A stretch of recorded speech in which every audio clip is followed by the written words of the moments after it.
Your bag to the, open it, there you go.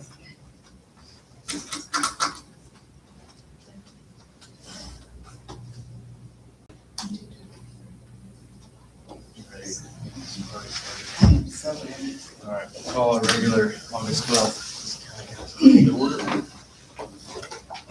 Pledge allegiance to the flag of the United States of America and to the republic for which it stands, one nation, under God, indivisible, with liberty and justice for all.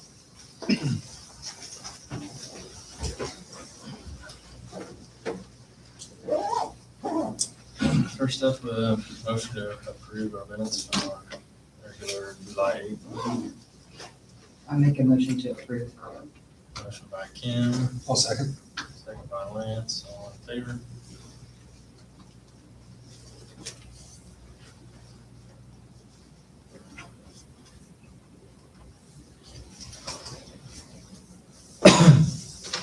Next up, we've got the wheel tax adoption, so we need a motion to adopt and then sign the ordinance.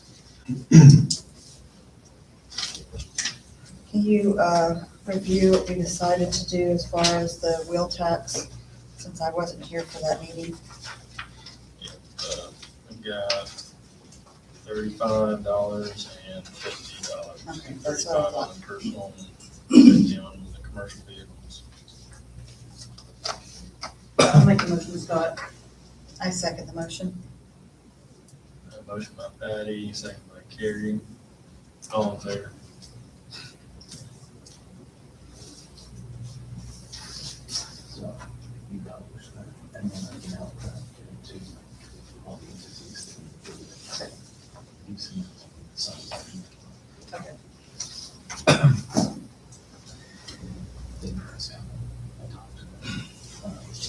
Next up, we've got Baker Tilly's updated our 2027 budget revenue estimates with the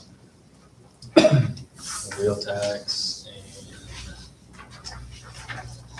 the updated cumulative capital development revenue. I think that's it. So we look like roughly $500,000 better than we initially anticipated there.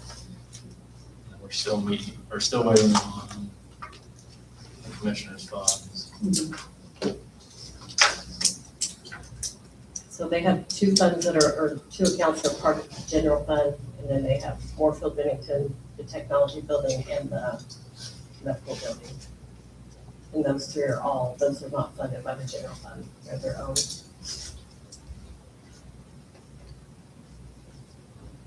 Okay.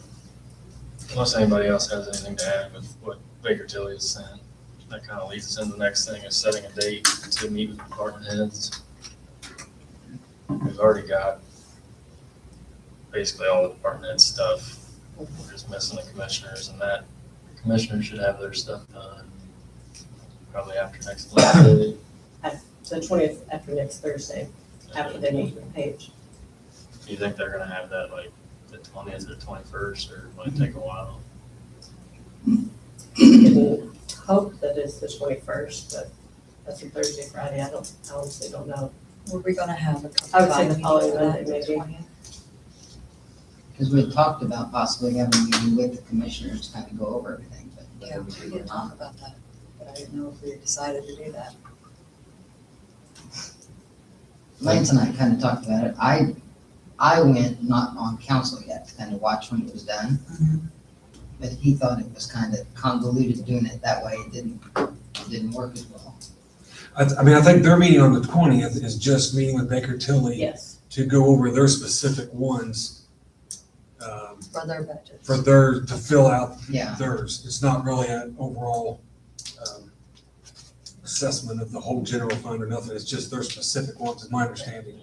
So will we know what's gonna come from the commissioner's money to fund anything in the general fund or anything by then?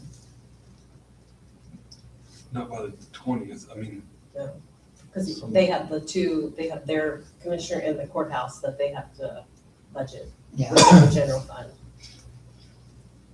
I know last year there was discussion about putting Moorfield Bennington, and I think even the tech center in the general fund, but I know it was trying to be pushed, but can't do that.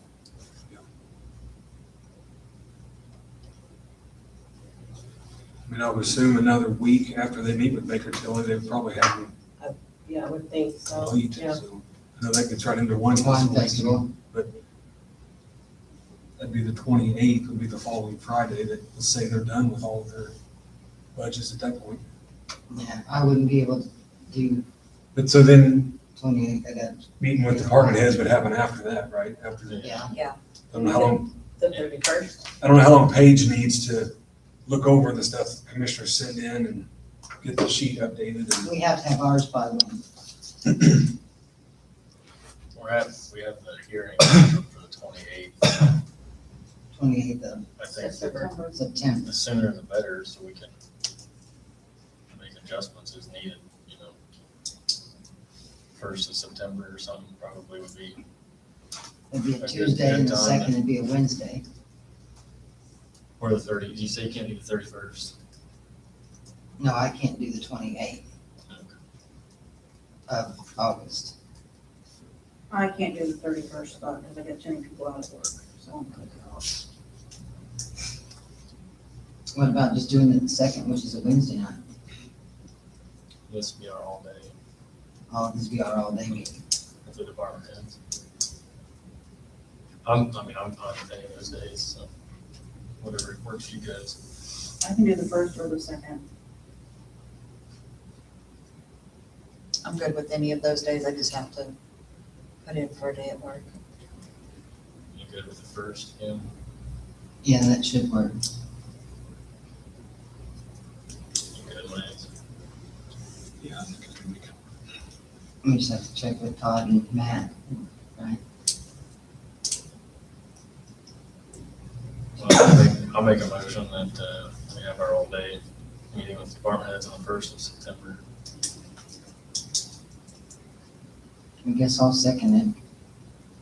All in favor?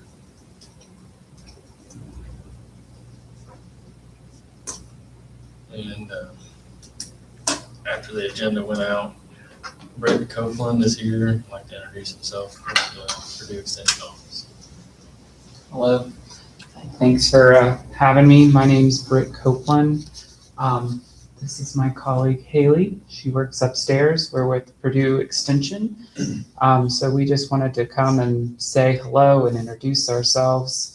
Well, not Haley because she's been around for a while, but I'm a kind of a new face. We have a little impact report of what Extension has been up to in Switzerland County for you guys to look at. I went to print it and my printer ink went out of ink, and you can look at the first page and kind of understand why, because I'm all about the pretty pictures. So at Purdue Extension, we are the arm of the Cooperative Extension Service. That's a national, federally funded, state funded, and county funded educational service in all 92 counties in Indiana. So here in Switzerland County, we have Haley and Kyle doing educational programming with the 4-H Fair, Health and Human Sciences, and Ag and Natural Resources. This year, Purdue is going through a transformation, and we are moving from a county-based system to a regional-based system. So that is why I am here to talk to you guys today, because I'm the regional operations leader for the Southeast region, which covers Switzerland County, Ohio, Jefferson, Decatur, Ripley, and that kind of area. So as we transition, everything's going to look just about the same for most counties. Kyle and Haley will be staying here in Switzerland County. Purdue is committed to maintaining a local 4-H presence in Switzerland County and in all of the counties in Indiana, because we know how important the 4-H program is to Jefferson County, to Switzerland County, to Ohio County, everywhere.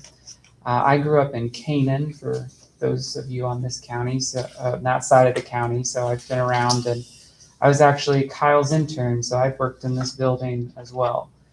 So Extension's been a big part of my life, and Haley's as well. You did 4-H growing up and all of that kind of stuff. So I will be working more closely with Kyle as he's in the department head position, and I'm going to take over more of the business operations and working with local county governments and local stakeholders to make sure that Purdue Extension is meeting the needs of Switzerland County, whether that be with Serve Safe Serve programming for restaurants or pesticide applicator recertification programs for your farmers, or whatever we can do in Switzerland County schools and to advance the 4-H program here in Switzerland County.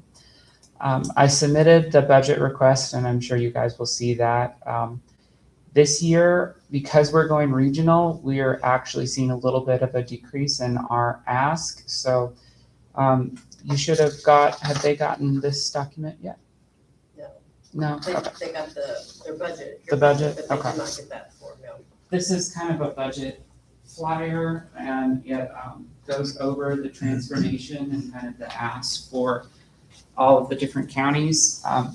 Purdue is implementing a tier-based contractual service system going forward based on population. And if you look at the back page, your contractual services is only going to, the ask that Purdue is asking for is only an increase of $2,600 this year.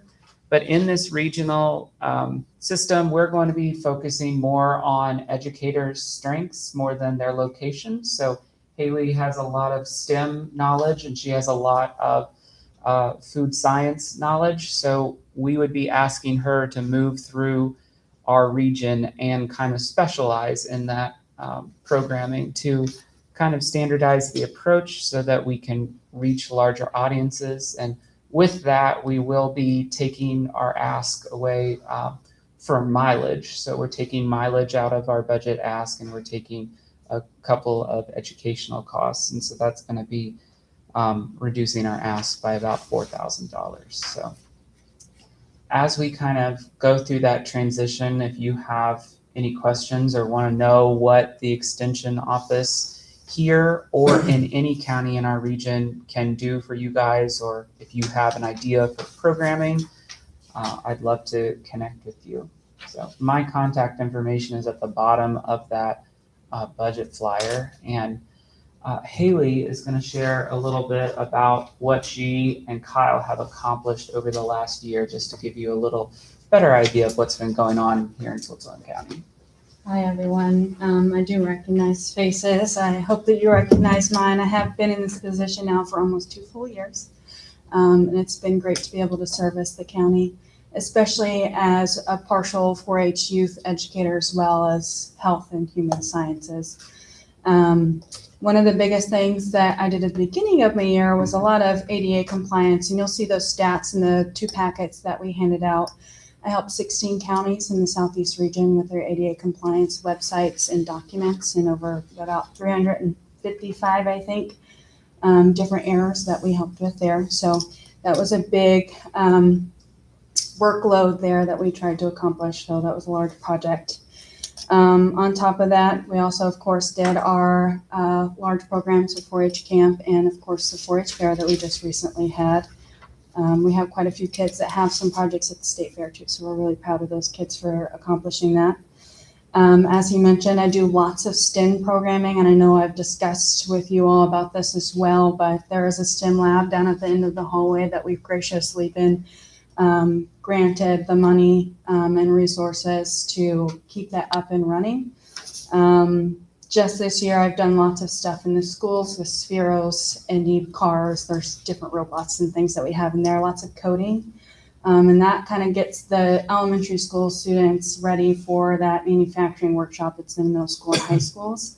So we like to help the schools kind of bridge that gap there as well. And I was also able to do some STEM stuff in our 6th grade day camp that they had in May. As well as my biggest program of the year, I did a full, what we call in 4-H a spark program. We're trying to spark that initiative and passion in the youth and get them to see if that's something they're interested in. And the program I did was an intro to STEM, like a discovery workshop. And we went through multiple stations within a 6-hour period. I had 6 kids sign up, I had 6 kids attend. One of them wasn't even in 4-H. I just recently found out that he's enrolling now because he loved it so much. And I ended up having, I think, 11 to 12 people online from across the state that were interested in the program. So it's definitely something that's going to continue to grow and service our community and the surrounding communities. I also partnered with quite a few of our community organizations here, and one of them was the YMCA. I don't know if you've heard of their wonderful RISE program that they've been doing. That's essentially an initiative where they're letting youth in grades 7 through 12 sign up to join the YMCA as within a free membership. And I would come in on Thursdays and provide nutrition education for them. So it kind of fit with that physical exercise and nutrition education. And through lots of our needs assessments in the community, we've known that nutrition education is a really important thing that we're needing here. So that was the goal there.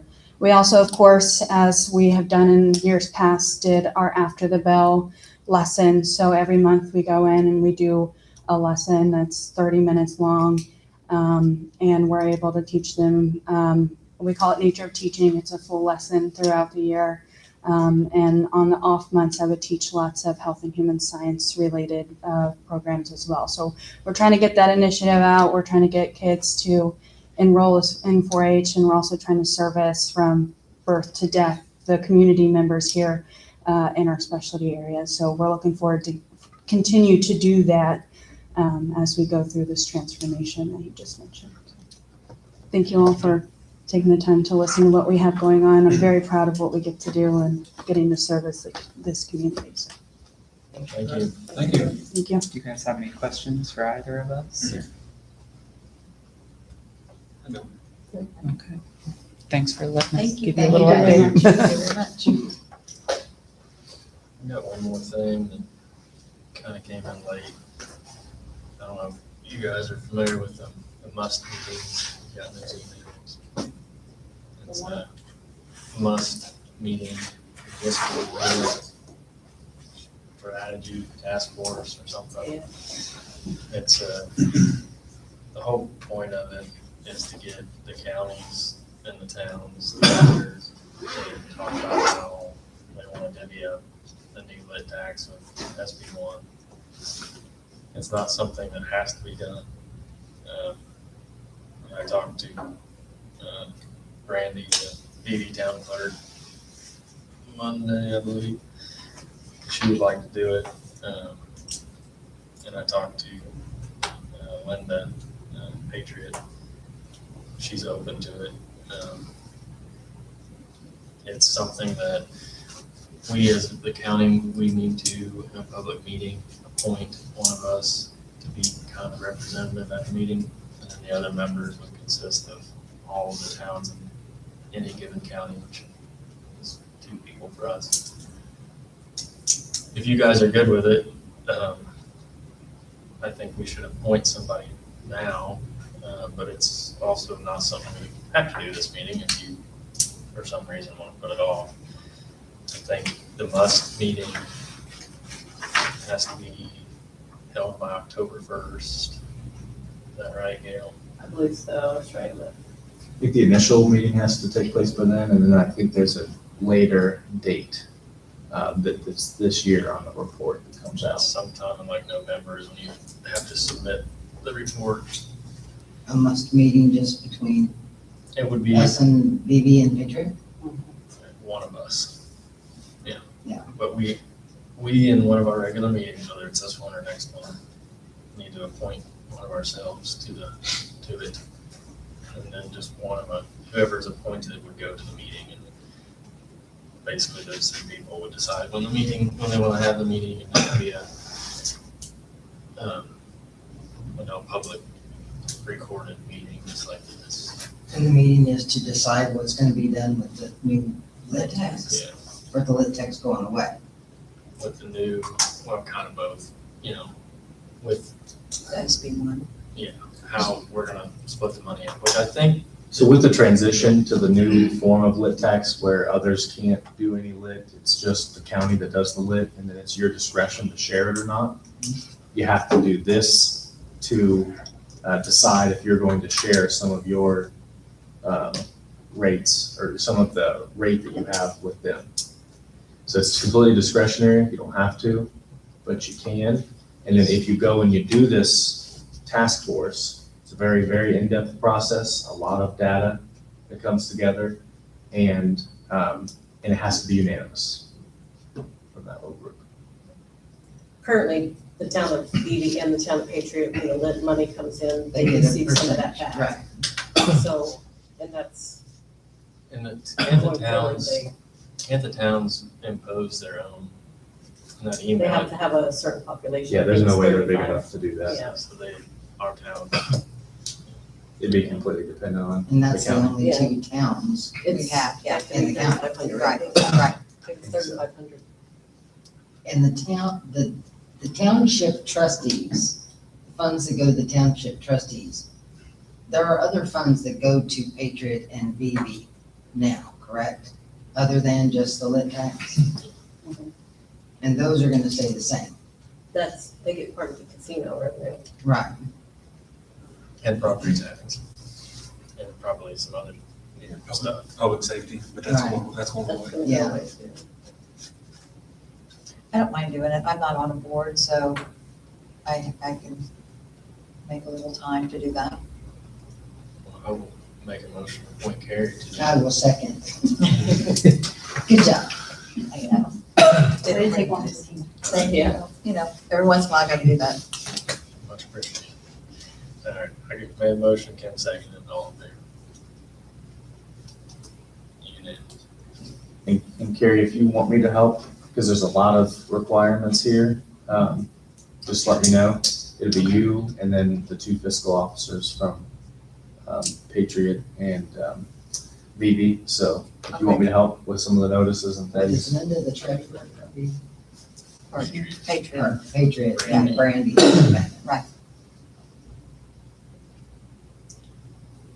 Well, that's all I've got. That brings us to board reports. I haven't had any. Recycling board meets on the 19th, so I'm going after that. Nothing for me.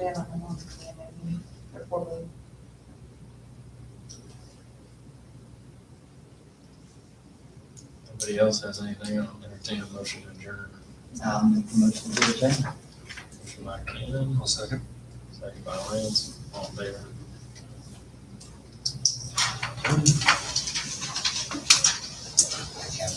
Rain.